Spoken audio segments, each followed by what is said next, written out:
سلام سلام تخاتلتي ناي عدينا channel كمي تخونو أبزلهم سلام انتعنا كخونو لكم سناي منيوت ناي كم مقصلتا ناي تازا حالفت بارت ويكا ناي بارت ناي تايل فنوف لومها ناي تايل زيكس ويكا شاتشيك فالي حزلكم متيزلغو أرستنا يلوم معالتنا ما بزعبا ناي نومن und artikel بزعبا نومن und artikel إنا هنري مالت عجزي أجداسي ويكا مسرتاو ቋንቋ ስለዝኾነ ቁርብ ሕፅር ኣቢለ ከም ዝርዳኣና ወይ ቅልል ብዝበለ መንገዲ ከዳልዎም ወይ ከዓ ኣቕሪበዮ ዘለኹ ስለዚ ኩላትኩም ካብ ቪድዮ ተኸታተልኩም ክትርድእዋ ተስፋ ገብር بزغونه مجمرتا انتايو نومن مالت سيامه ويكا سم مالت يو نومن سيامه ويكاني سم كنلو نخل ارتيكل كاني نايتي شيم ويكا نايت سيامه ويكا نايت نومن دولو زلنا ناتو تولات اسم ويكا ناتو ملكت زبنا انت عينت وي انت عينت جندر وي انت عينت صوتا لو نبولو كنكم حاري تخبنا زخل قال مالتيو ارتيكل نولو زلنا جا حفشاوي اب ارتيكل كلت عينت يوم زلونا كنبل نخل حفشاو غيرنا مالتيو قداموت بشتمت ارتيكل زبالونا حجي بشتمت ارتيكل ابنا جرمن قانقو حفشاوي سلستلونا توم بيزيك مويكا تنغورون لاغا نغر سلستلونا مالتي قداماي ديا زان ريازنا ديا كدير الى نبون خلينا ديا نبلالنا مالتي حجي ديانا من تاي زغلص وي كان تاي مزخونا قوم نتقم ناي حاده ماسكولين وي دما تاي مالتيو ناي تبعتاي وي كان ناي تبعتاياوي نجر زغلص مالتيو حجي كم ابن تاي كنبل نخل ديا مان نبل مالت ايتي سب اي مالتيو حجي ناي تبعتاي زغلص عينت ارتيكل ام ناي جرمن قانقا انتاي يبال ديا يبال مالتيو حجي امنتايو نوميناتيف مالتيو حجي اربعه جينيس اللونا نوميناتيف اكوزاتيف داتيف جينيتيف زبالو لو حجي قسينا موصينا لوم جن بزعبا نوميناتيف انا كري مالتي سلازي نوميناتيف امناي ماسكولين ويك امناي تبعتاي ديا ويكا زبقيه تصحيفو زولو ديا نبل ازيوم تاي باهلوخه بشتمت ارتيكل حجي ديامان تدايله حد بشتمت زخونه وي كان حد فولي زخونه سباي اوصي كافتم عشوت اوصي بزعب كزارب كله ديامان ابل سلازي انت يبال بشتمت ارتيكل برجص حد سب فلي زاربلو سلازولو ديامان ابل اتي سب اي مالتيو دي زبل ارتيكل كالنا توسخي دي نمتاي تقبلو نماسكولين يوريتا دي نفيمينين نتقمولو مالتي فيمينين مالت كان ناي انستاياوي صوتا وي ناي صوتا انستاياو زخونه نغرات دي زبل ارتيكل اب قانقا جرمن نهبو مالتي كم ابنت كرينا دي فراو مالت سبيتي مالتي دي فراو اتا سبيتي نبل علنا مالتي بدحري انت يالو داس بال ارتيكل كا امنا جرمن الله حجي قدم ابلي وانت زاري بلا نير داس مالت كمزي اي ودي اي غال زخونه سب مالت سب ديكون اي ود اي غال امونغو إلنا نقولشو ناي نيوترال يبال مالت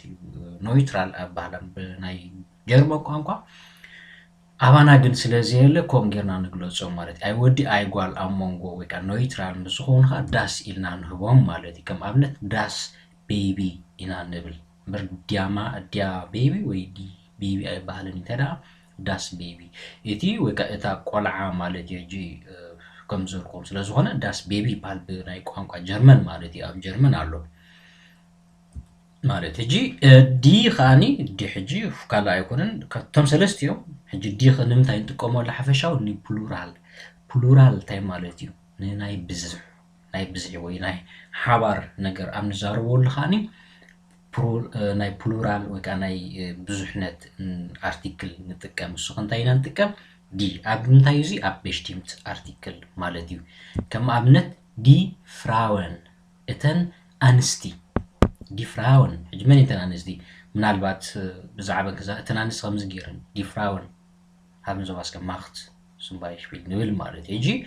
ተንኣንስቲ ንምባል ንጥቀመሉ እዚ ሕጂ ኣብ በሽቲምቲ ኣርቲክል ኢና እዚ ንጥቀም ኣብ ፕሉራል ማለት እዩ እዚኦም ንሪኦም ዘለና እንታዮም ኖሚናቲቭ እዚኦም ኖሚናቲቭ ዝበሃሉ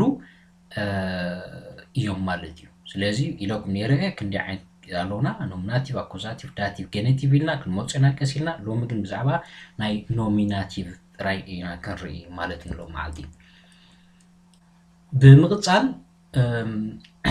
ኣብዚ ንሪኦም ዘለና ሕጂ ናይ ኣብነት ወይ ከዓ ናይ ኖመን ወይ ከዓ ስያመታት ኢና ኣብዚ ንርኢ ዘለና ካፌ ብለና ኣሎ ካፌ እንታይ እዩ ቡን ማለት እዩ እንታይ ዓይነት ኣርቲክል ይወስድ ከዓኒ ዲያ ካፌ ንብል ማለት እዩ ቲ ቡን ማለት እዩ እንታይ ማለት እዩ ቲ ማለት ሻሂ ማለት እዩ እንታይ ዓይነት ኣርቲክል ይወስድ ዲያ ቲ ንብል ማለት እዩ ሚልክ ከዓኒ ፀባ እዩ እንታይ ዓይነት ኣርቲክል ይወስድ ዲ ሚልክ ቫሳ ማይ እዩ እንታይ ንብሎ ዳስ ቫሳ ሙዚክ ሙዚክ ሙዚክ ሙዚቃ ማለት እዩ ዲ ሙዚክ ንብል ማለት እዩ እዚኦም ሕጂ ከም ኣብነት የምፅኦም ዘለኹ ኣብዚ ማለት ሕጂ ንኣብነት ካፌ ቡንሲ ወዲ ኮነ ጓል ኣይኮነ ግን ኣብ ናይ ጀርመን ቋንቋ ኩሉ ግዜ እንታይ ኣሎ ስያመ ክህቡን ከሎ ከምዚ ዲያ ካፌ ይብሉ ዲያ ቲ ደይ ሰብኣይ ሰበይቲ ኢልካ ክትፈልዮ ዘይትኽእል ክንሱ ግን ስያመ ንህቦ ማለት ልክዕ ከምዚ ብትግርኛ እውን ከምኡ ንብልና ሕጂ ንኣብነት እዛ መኪና ክትፅብቕ ንብል እምበር እዚ መኪና ክትፅብቕ ኣይትብልን ኢኻ ብልምዲ ማለት እዩ ሕጂ እዛ እንተኢልናስ ብናይ ጓል ንብሎ ኣለና ማለት እዩ ረዲኦምኒ ሕጂ ከምኡ ከምዚ ብልምዲ ንዛረቦ ዘረባታት ኣባና እውን ኣሎ ማለት እዩ ረዲኦምኒ ሕጂ ከምኡ ስለ ዝኾነ ኣብ ናይ ጀርመን ከዓ ልክዕ ከምዚ ናይ ትግርኛ ዓይነት ባህሪ ኣሎ ኢልካ ክትሪኦ ትኽእል ማለት ስለዚ ዲያ ካፌ ዲያ ቲ ዲ ሚልክ ዳስ ቫሳ ዲ ሙዚክ ኢልና ኣርቲክል ናቶም ኣሎ ሕጂ እዚኦም ንምንታይ ኣምፅኦም ዘለዉ እዚኦም ሕጂ ጀነራል ብለና ኣሎ እዚ ከመይ እዮም ጀነራል እዮም ምክንያቱ እንታይ ማለት እዩ ከምዚ ጀነራል ይጥቀመሎም ዓይነት ክስታይ ማለት እዩ ከም ኣብነት ክንርኢና ናቶም ባይሽፒል ሳሚ ትሪንክት ቢር ሕጂ እንታይ ብለና ኣሎ ሳሚ ቢራ ይሰቲ ሳሚ ትሪንክት ቢር ሕጂ እዚ እንታይ ማለት እዩ ኣርቲክል ኣይጥቀምን እዩ ዘሎ ኣብዚ ሕጂ ዝኾነ ኣርቲክል የለን ረዲኹምኒ ሕጂ ዳስ ቢር እንድዩ ዝወስድ ቢር ዳስ ወስድ ዳስ ቢር ሳሚ ትሪንክት ዳስ ቢር ኣይብል የለን ግድነት ኣይትግደድን ኢኻ ኣብዚኣ ማለት እዩ ሕጂ እንታይ እዩ እዚ ጀነራል ክዛርብ ከለኻ ሓፈሻዊ ክዛርብ ከሎ ሰብ ሳሚ ትሪንክት ቢር እየ ዝብል እምበር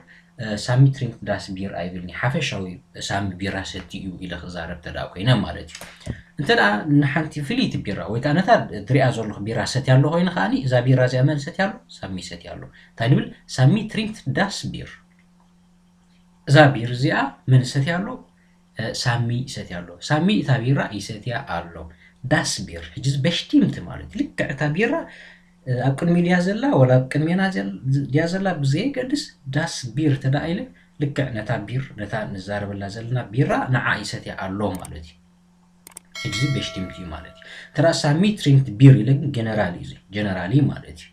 ጀነራሊ ቢራ ከም ዝሰቲ ይገልፅ ኣለኹ ማለት እዩ ዝኾነ ኣርቲክል ኣየድልየንን ማለት እዩ ከምዚ ሕጂ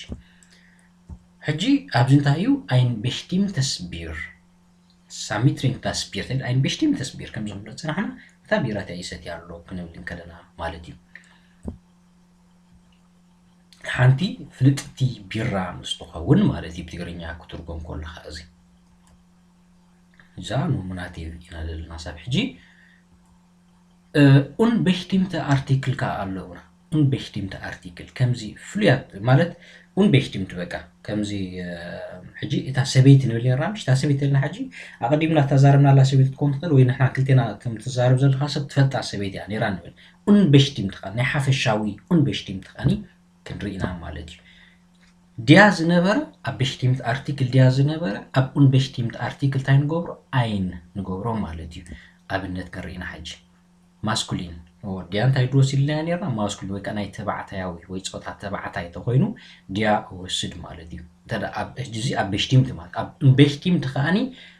ኣይን ይወስድ ማለት እዩ እንታይ ክኸውን ኢና ኣብነት ኣይን ማን ድያማን ዝነበረ ድያማን እንተዳ ኢለ እቲ ሰብኣይ እየ ዝብል ዘለኹ ኣይን ማን እንተኢለ ግን ሓደ ሰብኣይ ዝኾነ በቃ ሓደ ሰብኣይ ክስቶ ክስቶ ዘይብሉ ሓደ ሰብኣይ ኢልካ ክትዛረብ ከለካ ሓደ ሰብኣይ ከምዚ ገይሩ ኣብነት መን እዩ እንዴ ፈልጦ ነገር የለን ማለት እዩ ስለዚ unbestimmt እዩ ወይ ከዓ ከምዚ ፎካስ ዝገበር ወይ ከዓ ሓደ ፍሉይ ሰብ ወይ ዝዛረበሉ ብሓደ ፍሉይ ሰብኣይ ዘይኮነ ሓፈሻዊ ኣይን ማን ክንብል ከለና እዚኦም ከታይ ይባሃሉ unbestimmte artikel ይባሃሉ ማለት እዩ ሕጂ ናይ ዲያ ወይ ናይ ማስኩሊን እንታይ ወስዲና ein ይወስዱ ማለት እዩ ዲ ኣብ ናይ ፊሜኒን ማለት እዩ ፊሜኒን ወይ ከዓ ናይ ኣንስታያዊ ጾታ እንተዳ ኮይኑ ዲ ዩኒየር ኣብ bestimmte artikel ኣብ unbestimmte ኾን ከሎ ግን eine ይረየር ማለት እቲ ein ዝነበረ eine ንስኸላ ኢ ብታ ኤ ንስኸላ ብድሕሪት ማለት እዩ ein ዝነበረ eine ሕጂ እዚኣ እንታይ ክንርዳእ ንኽእል ዲ ብምንታይ ትውዳእ ኣላ ብሓንቲ ኤ ትውዳእ ኣላ eine እንታይ ንገብር ኣለና ein ዝነበረት ኤ ወሲኽና eine ንገብር ኣለና ማለት እዩ ስለዚ ናይ ፊሜኒን ከዓ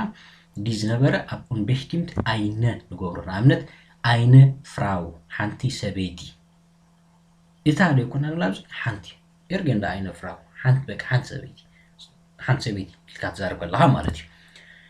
ዳስ ዝነበረ ወይ ከዓ ናይ ኖይትራል ዝነበረ ድማኒ እንታይ ይኸውን ein ሕጂ ኣብዚ ናይ ኖሚናቲቭ ናይ ዲያን ናይ ዳስን ክልቲኦም እንታይ ወስዱ ein ወስዱ ቀሊልና ኣሎ እዚ ማለት እዩ ስለዚ ኣብ ዳስ ዝነበሩ ናብ unbestimmte artikel ንክርም ከለና ኻኒ ein ይቕየር ኣሎ ማለት እዩ ስለዚ ከም ኣብነት ein baby ሓደ ወይ ሓንቲ ቆልዓ ኣቐዲመ ገሊፀ ሓደ ሓንቲ ንምንታይ ገይሩ ኣለዎ ኣይለን ምግላፅ ካልኣይ ግዜ ማለት እዩ ተወሳኺ እንታይ ኢልና ነርና ፕሉራል ናይ ፕሉራል ካለና ወይ ከዓ ናይ ብዙሕነት ወይ ናይ ተባዝሕ ነገራት ዳ ኮይኑ ግን unbestimmte artikel ዝበሃል የብልናን ማለት እዩ ምክንያቱ ዲቴይልካስ ኣይንማት ሓደ ማለት እዩ የባዝሕ ተለ ግን ተባዝሕ ስለ ዘሎ ዝኾነ unbestimmte artikel ኣይቦነ የብልናን ማለት ናይ ፕሉራል ኣብዚ ፍራወን ጥራሕ ኢልና ንዛረብ ማለት እዩ unbestimmt የብልናን ኣብዚ ማለት እዩ ኣንስቲ ኢልካ ሓፈሻዊ ትዛረብ ማለት እዩ ጅብዚ ኤክስ ገይሮሎ ኣብ ፍራውን ዝኾነ ይኹን unbestimmte artikel የለን ኣብ ናይ ፕሉራል ማለት እዩ unbestimmte ፕሉራል ተኾይኑ kein artikel ይብለና ኣሎ ማለት እዩ ያጂ kein artikel ማለት እዩ ሕጂ እንታይ እዩ ኖሚናቲቭ ኢና ሎም ዓልቲ ኢና ዘለና ማለት እዩ ስለዚ ዝኸበርኩም ተኸታተልትና ንሎም ዓልቲ ዝበልክዎን ዜና ነይረን ብዛዕባ ኖመን እንደ article زين حجي نوموناتيف ወይ መሰረታዊ ናይቲ ብዛዕባ ኖሚናቲቭ ንትኻልኦትን ስለ ዝኾኑ እዚኦም ጽቡቕ ጌርና ንፍለጦም ኣብዚ መጽ ዘሎ መደበይ ድማ ብዛዕባ አኩዛቲቭ ብዛዕባ ዳቲቭ ብዛዕባ ጌኔቲቭ ሒዘ ክመጽ ማለት እዩ ስለዚ እሱ ክንማሩ ወይ እሱ ክርዳእና እንተዳ ኮይኑ እዚ መሰረታዊ ስለ ዝኾነ እዚ ክንፈልጦ ስለ ዘለና ብዝተኻለ መጠን እዚአን ንፍለጠን ማለት እዩ ምክንያቱ እቲ ዝመዘሎ ጽቡቕ ጌሩ ንኽርዳእና ከም ዝበልኮ ማለት ስለዚ ንሎማዕ ዝበልኮን መደባት እዚኣተን ነይረን ቁርብ ሓጊዘና ኮና ተስፋ እንዳገበርኩ ክሳብ ዳግማይ እንራኸብ ኣብ ዘለናዮ ሰላም ጥዕና ይግበረልና ቻው